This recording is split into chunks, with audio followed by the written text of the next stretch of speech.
राम और सीता यहीं रहा करते थे इसी महलों में।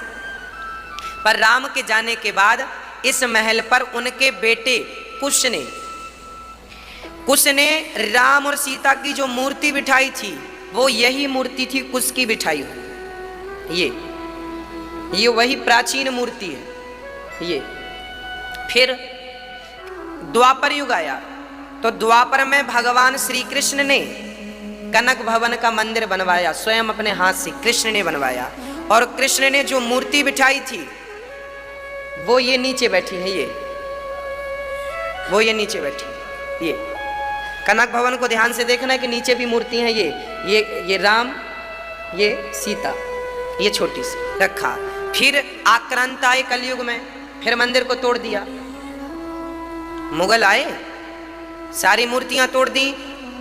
तो मूर्तियों को तो पुजारी जी ने बचा लिया पर मंदिर को नहीं बचाया, मंदिर तोड़ दिया। उसके बाद देश आजाद हुआ 1947 में। आजादी के बाद ग्वालियर के एक राजा ने कनक भवन का मंदिर निर्माण कराया, जो मंदिर प्रेजेंट में है।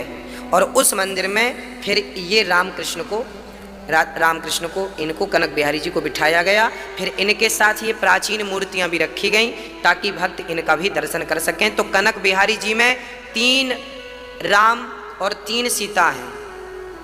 ये लव कुश के पधर आए, ये कृष्ण के पधर आए और ये फिर वो राजा ने पधराए। इसलिए कनक बिहारी जी के मंदिर की पूरी सेवा ग्वालियर से संचालित होती है। ग्वालियर के राजा थे, वो रानी थी, वो राम के बहुत बड़े भक्त थे।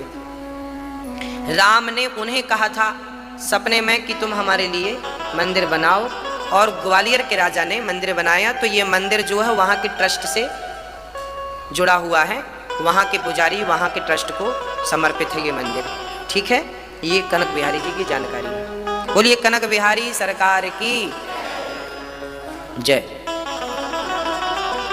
हनुमानगढ़ी में जो हनुमान जी बैठे हैं, इन हनुमान जी को भी आपने देखा होगा कि वहां पर एक ही पुजारी हैं, 1-2 पुजारी हैं। वो जब बूढ़े हो जाते हैं तो हनुमान जी अपना राज उनको बताते हैं कि तुम उन्हें बता दो। हनुमानगढ़ी में हनुमान जी के मंदिर में पुजारी स्वयं हनुमान जी निश्चित करते हैं।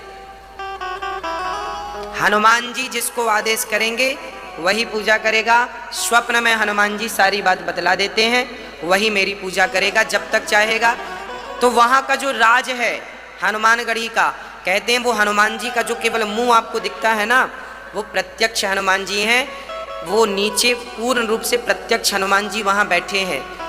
हमें और आपको तो वहाँ केवल छोटा सा दर्शन होता है, पर ना, प्रत्यक्ष रूप में वहाँ हनुमान जी प्रत्यक्ष रूप में बैठे हैं। जो हनुमान जी को दर्शन करें, राम जी का, सीता माँ का प्रेम से दर्शन करें। बच्चों को लेके पीछे चले जाएं, जाइए पीछे चले जाइए, चुप हो जाए तो आ जाए। पिता रात्रि शरदोत्फुल्ल मल्लिका वीक्षरन्तुं मनश्चक्रे योग माया मुपाश्रितः। भगवान पिता रात्रि शरदोत्फुल्ल मल्लिका।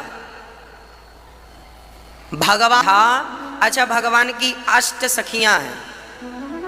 कितनी सखियां हैं? 8 सखी विशेष सखी हैं। उनमें पहली है ललिता, दूसरी है विशाखा, तीसरी है चित्रा, चौथी है इंदुलेखा, 5वीं है चंपकलता, 6वीं है रंग देवी, 7वीं है तुंग विद्या, 8वीं है सुदेवी। ये कृष्ण की 8 सखियां, ये राधा की 8 सखियां हैं। राधा 9वीं है ना। ये 8 सखियां किनकी थी? राधा की अवतार हैं। राधा जी लक्ष्मी का अवतार नहीं है। राधा जी सीता का अवतार भी नहीं है। राधा कौन है? राधा एक अलग ही शक्ति है। कौन है ये? बोले राधा ना तो रुक्मणी का अवतार, ना तो सीता का अवतार, ना तो महालक्ष्मी का अवतार। राधा तो प्रेमावतार हैं, प्रेम की अधिष्ठात्री हैं श्री राधा रानी। ये बात हम क्यों कह रहे हैं?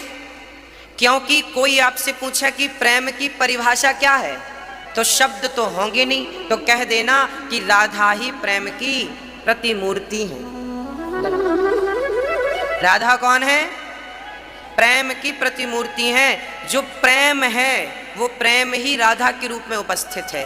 राधा प्रेम का अवतार है। अब मैं सीता माता को राधा से थोड़ी कंपेयर करता हूं, क्या समानताएं हैं वो समझिएगा। सीता माता ने राम से कहा, राम मुझे सोने का मृग ला कर दो। क्या ला कर दो? सोने का मृग ला कर दो।